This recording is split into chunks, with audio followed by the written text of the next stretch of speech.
Observe a estruturação das três frases abaixo. Pagaram o imposto no prazo, pagou-se o imposto no prazo, alguém pagou o imposto no prazo.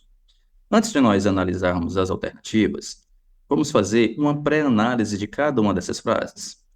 Inicialmente, perceba o seguinte: nós temos pagaram o imposto no prazo. Quem pagou o imposto? Bom, que nós poderíamos fazer uma concordância com o pronome pessoal, eles. Então, aqui nós poderíamos dizer, eles pagaram o imposto no prazo. Mas atenção, o fato do sujeito não estar explícito não indica que se trata de um sujeito oculto.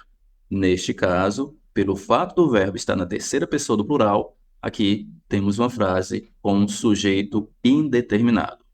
Então, quando o sujeito não está presente na frase, verbo na terceira pessoa do plural, esta é uma das situações em que nós podemos classificar o sujeito como sujeito indeterminado.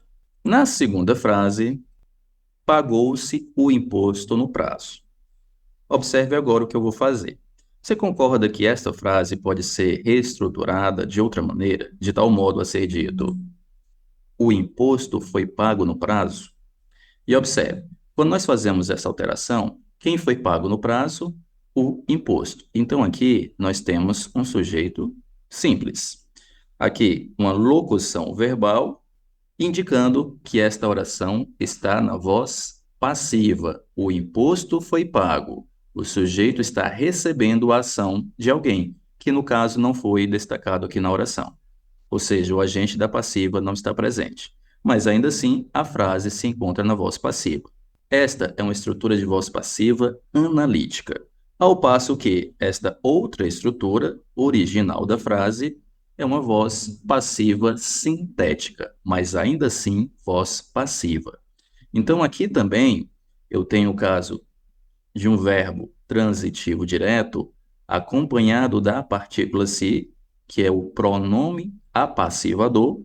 Nós temos também um sujeito, que pode ser classificado como sujeito paciente.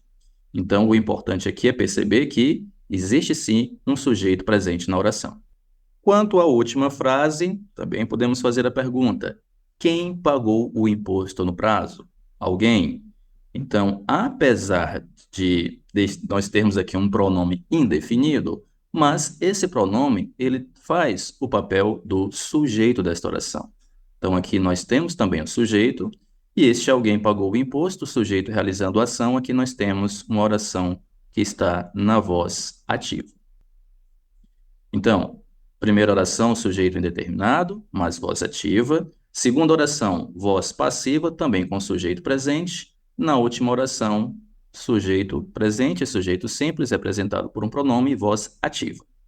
Pois bem, dito isso, agora sim, vamos analisar as alternativas. As duas primeiras frases estão na voz passiva? Negativo. Nós só temos a segunda frase na voz passiva. Então, item A está errado. Em todas as frases, o sujeito não é identificado? Errado. A única frase em que nós temos um sujeito indeterminado é no item A. Nos itens, ou melhor, é na primeira frase. Nas frases número 2 e 3, o sujeito está presente e sim, ele é identificado. Na segunda oração, o imposto, o sujeito. Na terceira, é o pronome. Então, eliminamos também o item B. As duas últimas frases mostram o agente da ação verbal? Negativo. Na segunda oração, nós temos aqui uma frase que está na voz passiva e o agente da passiva não foi mencionado, então nós não sabemos quem praticou a ação, quem pagou o imposto. No caso da terceira oração, ok, mas como ele se refere às duas últimas frases e a penúltima não atende a essa condição, então eliminada. O sujeito é indeterminado na terceira frase?